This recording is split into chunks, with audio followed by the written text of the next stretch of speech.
কে map সাধারণত দুই ধরনের হয়, এটা মাথায় রাখতে হবে। আর প্রথমটা হচ্ছে সামেশন অফ এম, যেটাকে আমরা বলবো সাম অফ প্রোডাক্ট, আর দ্বিতীয়ত হচ্ছে প্রোডাক্ট অফ সাম।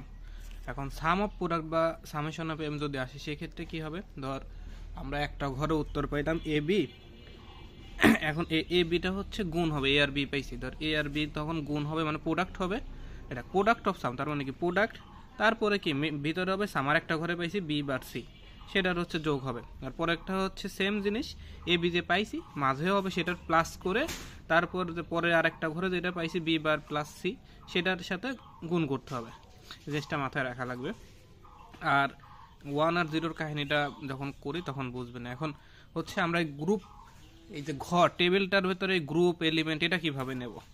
এখন একটা জিনিস মাথায় রাখবে, সেটা হচ্ছে যে 3টা রুলস আছে। প্রথম রুলস হচ্ছে মিনিমাম নাম্বার অফ গ্রুপ করা লাগবে। ধর আমরা ল্যাবে যে 5টা 6টা করে গ্রুপ করি 30 জন ছাত্রের, তো 30 জন ছাত্রের এই 5টা 6টা গ্রুপ না কইরা ধর 30 জনের 30টাই করলাম, একটা গ্রুপ করলাম, তাহলে একটা গ্রুপ করলে কি এখানে আরেকটা ফর্মুলা কি, যে ম্যাক্সিমাম নাম্বার অফ এলিমেন্ট হতে হবে। তাহলে 30 জনের যদি 30টা নিয়েই একটা গ্রুপ করি, তাহলে একটা গ্রুপ করলে কি হবে, তাহলে কিন্তু দেখ এলিমেন্ট নাম্বারটা বেশি হচ্ছে। গ্রুপের ক্ষেত্রেও সেম, কিন্তু এখানে আবার কাহিনী আছে যে এই এলিমেন্ট নাম্বারটা 2 টু দ্য পাওয়ার n হতে হবে, অথবা আর সাথে হচ্ছে 1 হইতে পারবে, 1 আর 2 to the power n। 2 to the power n বলতে বোধহয় 2 4 8 16 এরকম মেম্বার নিয়ে গ্রুপ করতে হবে। তাহলে 30 কিন্তু এই 2 টু দ্য পাওয়ার n এর ভিতর পড়লো না।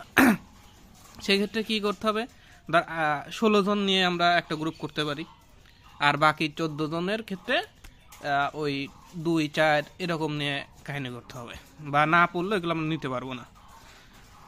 ঠিক আছে, এখন দেখ এটা হচ্ছে ঘর করলে ভালো বোঝা যাবে। ধর এখন ঘর করারও নিয়ম আছে।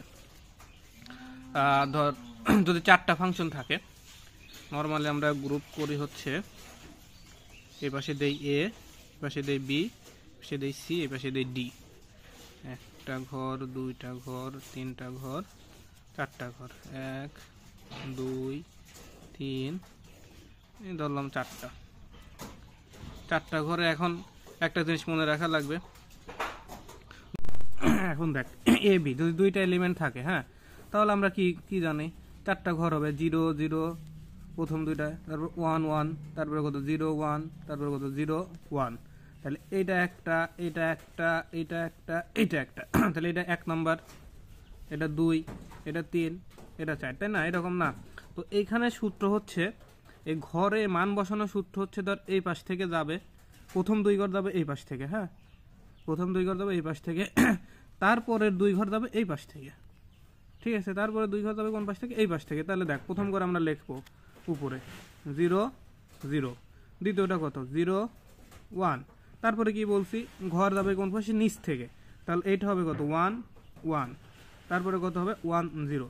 সেম এখানেও সিডি, এখানেও সেম হবে। তাহলে প্রথমে লিখবো কোন, তো উপর থেকে, তাহলে 0 0, তারপর কত 0 1, তারপরে কত নিচ থেকে যদি বলছে পরের ক্ষেত্রে, তাহলে পরের ঘরে এখানে হবে 1 1, তারপরে কত হবে 1 0।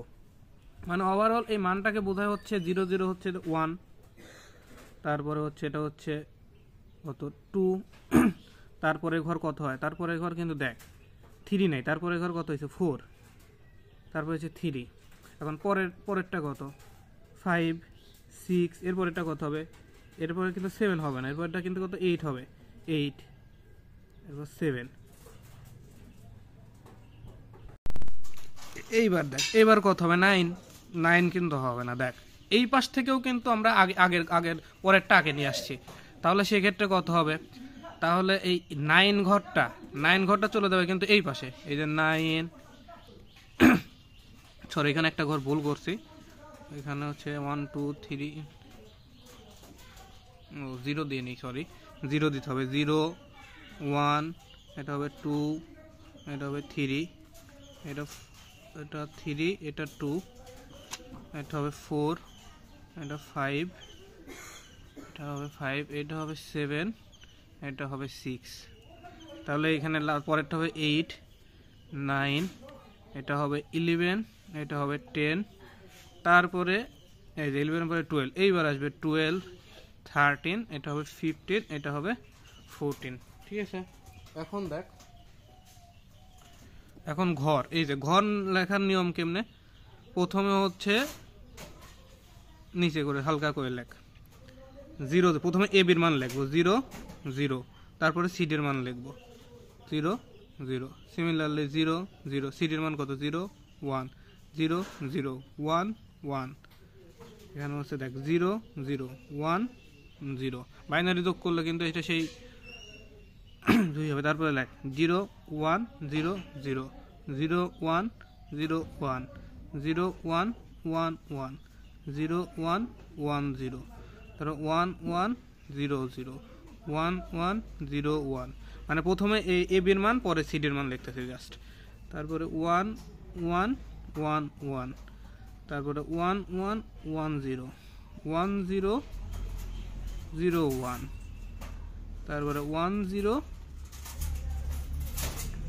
1 0, এটা 0 0, সরি এটা 0 1, তো 1 0 1 1 1 0 1 0, এটা শেষ। এখন ধর প্রশ্নে আসছে এটা যে সামেশন অফ, প্রশ্ন ধর এটা f1 x1, প্রশ্ন আসছে ধর সামেশন অফ m 0 1 4 6 7 12 14 15, এইটা আসছে, এটার কেম্যাপ বের করা লাগবে। কারণ এটার কেম্যাপ বের করতে গেলে দেখ আমি ফার্স্টে কি বলছি যে some of product SOP, some of প্রোডাক্টে 1 লিখছি, আর দেখ প্রোডাক্ট অফ সামে কিন্তু 0 লিখছি, এটা কি সাম অফ প্রোডাক্ট। সাম অফ প্রোডাক্টে 1 লেখার কারণ হচ্ছে এই যে ভ্যালুগুলো আছে, এই ভ্যালুগুলো যেই ঘরে পাবো আমরা সেক্ষেত্রে আমরা 1 লিখবো। তাহলে এই যে 0 0 কোন ঘরে, এইখানে, তাহলে সেটা লিখবো ধর 1, ঠিক আছে। আবার দেখ 1 1 কোন ঘরে, এই ঘরে, সেখানে লিখবো 1। আবার দেখ 4 4 আছে কোন ঘরে, এই ঘরে, সেখানে লিখবো 1। আবার দেখ 6 6 আছে কোন ঘরে, এই ঘরে, এটা লিখবো 1। তারপর দেখ 7 7 কোথায় আছে, এই ঘরে। তারপর দেখ 12 12 লিখবো এই ঘরে, 14 14 লিখবো এই ঘরে, 15 15 আছে এই ঘরে। এখন দেখ আচ্ছা, এই যে এই জিনিসগুলো একটু ছোট করে লিখবো সাইডে কর্নারে, যাতে মূল মানগুলো বা কালার পেন ইউজ করবো, এক একটার জন্য এক এক কালার, তাহলে এই বুঝতে অসুবিধা হবে না। এখন দেখ একটু বুঝতে আসলে অসুবিধা হচ্ছে, দেখ এখন ঘরের নিয়ম দেখ, ঘরের নিয়ম আমরা কি বলছি যে ম্যাক্সিমাম নাম্বার অফ এলিমেন্ট হতে হবে আর মিনিমাম নাম্বার অফ গ্রুপ হতে হবে, তাই না? তাহলে দেখ তো এই যে 4টা 1 1 1 1, এটা কিন্তু আর হচ্ছে পাশাপাশি হতে হবে, কিন্তু পাশাপাশি ছাড়া কিন্তু গ্রুপ করা যাবে না। তাই দেখ এই 1 1 1 1 এটা কিন্তু পাশাপাশি আছে, তাহলে এটা মিলে একটা গ্রুপ করব, এটা মিলে একটা গ্রুপ। তারপর এই যে 1 1 এটা মিলে একটা গ্রুপ। আরেকটা বিষয়, এই জিনিসগুলো ধর ফোল্ডিং করা যায়, এই পাশের জিনিস এই পাশের সাথে সাথে কিন্তু মেলানো যায়। দেখ এই পাশের 2টা আর এই পাশের 2টা, এখন দেখ তো বলতে পারতি যে এইটা মিলে একটা গ্রুপ করা যায়, কিন্তু আমরা কি বলছি যে ম্যাক্সিমাম নাম্বার অফ এলিমেন্ট হওয়া লাগবে। দেখ যদি আমরা এই জিনিসটাকে এই 2টা ঘরকে যদি এই পাশের সাথে এই ঘরের সাথে মিলাই, এই ঘরের সাথে মিলাই, তাহলে কি 2 টু দ্য পাওয়ার n, এই যে সরি নিচে এই যে এই ঘরের সাথে যদি মিলাই, তাই দেখ 2 টু দ্য পাওয়ার n এর সূত্র কিন্তু মানে চলে যে হ্যাঁ 4টাও হইলো আবার সিঙ্গেল একটা গ্রুপ হইলো, কিন্তু এই উপরে 2টা কিন্তু কানেক্টেড, তাহলে এই 6টা একসাথে গ্রুপ করতে পারতাম না? না, পারবো না, কারণ হচ্ছে 2 টু দ্য পাওয়ার n এর সূত্র তখন মেনে না, কারণ তো 6টা মিলে আমরা গ্রুপ করতে পারি না, 4টা মিলে গ্রুপ করতে পারি। তাহলে টোটাল কয়টা গ্রুপ হইলো? ধরলাম যে প্রথমটা এই ঘরটারে মিলে ধরলাম a, পরের এই 2টা মিলে ধরলাম b, আর এইটাকে ধরলাম c, টোটাল কিন্তু 3টা গ্রুপ হইল, ঠিক আছে, টোটাল 3টা গ্রুপ হইল। তাইলে এখন লেখ, এখন ধর উত্তর লিখতে হবে, তাহলে সুতরাং f ইকুয়াল টু 3টা পাইছি a plus b plus c। এখন a ধরছি কোনটা, এই যে প্রথম 4টাকে। এখন এই প্রথম 4 ঘরের ভিতর কমন আছে কি কি, দেখ এই যে 7 15 6 14, এটার ভিতর এখন কমন আছে কি, এই যে নিচের এই দাগের জন্য দেওয়া, এই দেখ প্রথম 4টার ভিতর 0, 4টার ভিতর 4টা দিয়ে কিন্তু কমন থাকা লাগবে। তাহলে দেখ 0 1 0 1, এই চারটার প্রথমটা কিন্তু কমন নাই। নর্মালি একটা জিনিস মনে রাখবে, যদি ঘর হয় চারটা, যদি ঘর হয় চারটা, সেক্ষেত্রে কমন পাবো দুইটা। যদি ঘর হয় দুইটা, সেক্ষেত্রে কমন পাবো তিনটা। ঠিক আছে, দেখ এই যে দেখ 0 1, এটার সাথে দ্বিতীয়তেই কিন্তু মার খাই গেছে, তার মানে এটা বাদ। তারপরে দ্বিতীয় ঘর দেখ 1, এখানে 1 কমন আছে, এক্ষেত্রে 1 কমন আছে, এক্ষেত্রে 1 কমন আছে, এক্ষেত্রে 1 কমন আছে। ঠিক আছে, তাহলে 1 যেহেতু কমন আছে, এই 1 কয় নম্বরে? 2 নম্বরে। 2 নম্বর কি? বি। 2 নম্বর কি? বি। তাহলে লিখব বি, তাহলে বি লিখলাম উত্তর। এখন আরেকটা কমন পাবো, আবার দেখ 3 নম্বরে 1 1 1 1, আবার কমন আছে 1। এই 1টা কি? এই 1টা কি? সি। এই যে 3 নম্বর না, 3 নম্বর ঘরের মান কার নিছি আমরা? সি এর মান নিছি। 4 নম্বর ঘরের মান নিছি ডি এর, তাহলে 3 নম্বর কমন আছে, তাহলে লিখবো কি? সি। সেই দেখেন ডি নম্বরে দেখ কমন পাই কিনা, এই যে 1 1 মিল আছে, কিন্তু এই যে পরে কিন্তু 0 হয়েছে, চারটার ভিতরে কিন্তু আর কমন থাকলো না, তার মানে এটা বাদ। এখন এই ঘরের কাহিনী শেষ, তাহলে এখন দিয়ে দেবো কি? এর কাহিনী শেষ, যোগ। এখন বীর ঘর মানবো। বীর ঘর কোনটা? এই পাশে দুইটা আর এই পাশে দুইটা। প্রথমটা দেখি, যেহেতু বলছি চারটার ভিতরে, তার মানে অবশ্যই কয়টা কমন পাবো? দুইটা কমন পাবো। প্রথমে 0 1, তাহলে প্রথমটাই বাদ, প্রথম টার্ম বাদ। পরে ঘর দেখবো 1, এই 1 এই 1, পরে দেখবো 1 1, এই দুইটা মিল আছে, তার মানে আবার কি? এই 2 নম্বর ঘর কার? বি এর, তার মানে আবার লিখবো বি। আবার দেখি, তারপরে দেখি 3 নম্বর ঘর দেখি, 3 1 1, কিন্তু এইটা মিল নেই, এটা কিন্তু 0 হয়ে গেছে, তার মানে ওটা বাদ। তারপরে 4 নম্বর ঘর দেখি 0 0, এ পাশে 0, এটাতেও 0, তাহলে 0 0, তাহলে 0 0 কার মান? ডি এর মান। কিন্তু এই ক্ষেত্রে বলে এইখানে 1 লেখার কারণ হচ্ছে ডি, এই যে 0 থাকে সেটাকে আবার পরে 1 করে নিতে হবে, তার মানে ডি যদি পাইছি 0, তাহলে 1 করতে গেলে কি হবে? ডি বার। বিষয়টা ক্লিয়ার? মানে আমরা 0তে কমন পাইছি, কিন্তু সাম অফ প্রোডাক্টের নিয়ম হচ্ছে 1 হতে হবে। তাহলে 0কে 1 বানানোর নিয়ম কি? ডিতে যদি 0 পাই, তাহলে ডি বার করলে 1 হয়ে যাচ্ছে, তাহলে উত্তর হবে কত? ডি বার। শেষ। এবার দেখি সি। এখন সি আমরা ধরছি এই 2 ঘর, আমরা 2 ঘরে কি বলছে? 3টা মান পাই। এখন দেখো 0 0 কমন, এই যে দুইটা প্রথমটাই কমন। প্রথমটা কার ভ্যালু? এর ভ্যালু। তাহলে প্রথমটা যদি এর ভ্যালু হয়, তাহলে এর আমরা কি বলছি? 1 0 থাকলে 1 হতে হবে, তাহলে এর উপর কি হবে? বার, এ বার। পরেরটা দেখি বি, বিতেও কমন 0 0, এই যে দুইটাতে কমন, তাহলে আবার কি হবে? বির উপর বার হবে, কারণ কি? আমরা 0 পাইছি, 1 বানাতে হবে, তাহলে বি বার। তারপর আবার দেখি সি, এই যে 0 0, আবার এটা কি সি এর মান না? এই যে সি, তাহলে 0কে 1 বানাইতে হবে কি? C bar. আমরা কি বলছি? দুইটা যদি ঘর এলিমেন্ট থাকে, তাহলে সেক্ষেত্রে আমরা 3টা মান পাই। এখন দেখো ডি নাম্বার অবশ্যই মিলবে না, এখন তো 0 1, তার মানে ডি নাম্বার মেলে নাই, এবং এটাই হচ্ছে আমাদের উত্তর। এখন যদি বলে যে, যেমন এই প্রশ্নটা বলছিল যে এইটাকে কে ম্যাপ ইউজ করতে হবে এবং সেটাকে ন্যান্ড গেট দিয়ে ইমপ্লিমেন্ট করতে হবে। ন্যান্ড গেট আমরা কি জানি? যে অ্যান্ড গেটের সাথে বার, আর সেটা কিন্তু একটা অ্যান্ড গেট কি গুণ।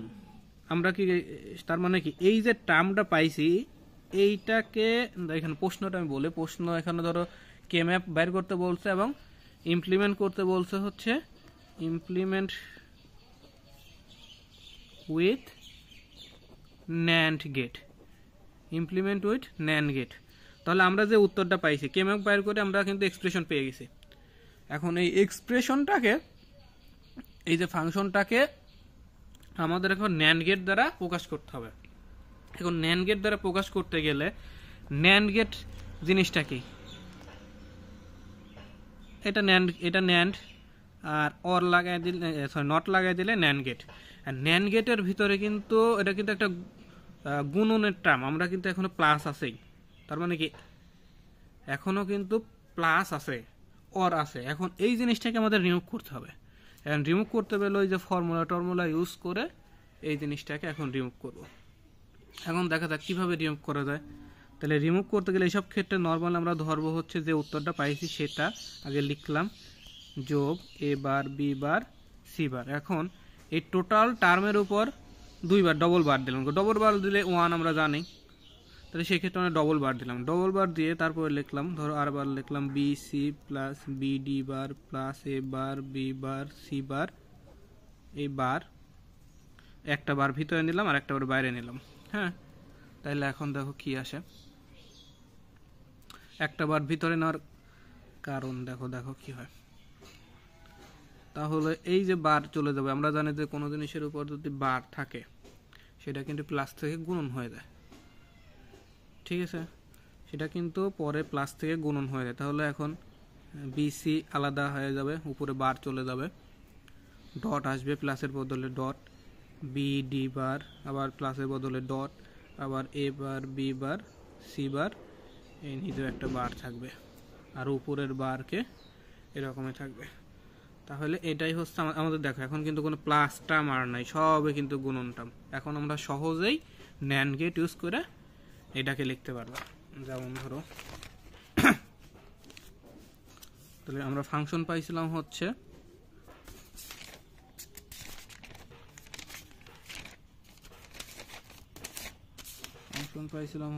BC bar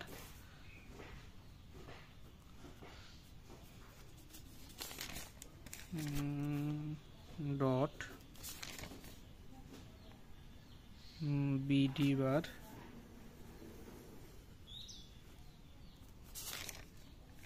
dot A bar B bar C bar bar bar, ঠিক আছে। এখন দেখো তাইলে আমাদের দরকার কি, চারটা জিনিস দরকার, A B C R D, তাই না, এ বি সি। এখন দেখো প্রথমটায় দরকার কি বিসি, তাহলে আমরা লিখব এরকম একটা, এটাকে যদি আমরা বি ধরি এটাকে যদি সি ধরি, এখন তো বিসি বার, তাহলে নর্মালি গুণ করলে কি হতো, হয়তো বিসি, এখন আমরা এই যে একটা ন্যান্ড যুক্ত করে দিছি, তাহলে এটা কি হবে বিসি হোল বার হয়ে গেল, কিন্তু প্রথমটা কিন্তু আমরা পেয়ে গেলাম। পরেরটা দেখো, আবার লিখলাম একটা বি, আর হচ্ছে লিখবো হচ্ছে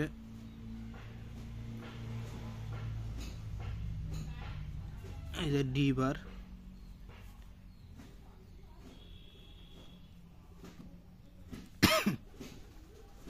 তাহলে এটাও কিন্তু বিডি বার হয়ে গেল। এখন আবার আরেকটা আছে 3 ঘরের, এ বার বি বার সি বার, উত্তর এটা কি হবে, এ বার বি বার সি বার, এটাকে ন্যান্ড গেট ইউজ করলে এ বার বি বার সি বার এটাকে, তাহলে এখন 3টা যদি আমরা জাস্ট গুণ করে দেই,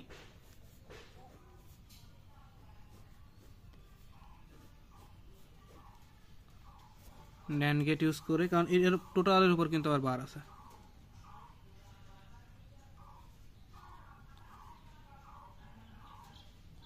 তাই কিন্তু ফাংশন পাই, ওই ফাংশনটা উত্তর হয়ে গেল, এই তো শেষ।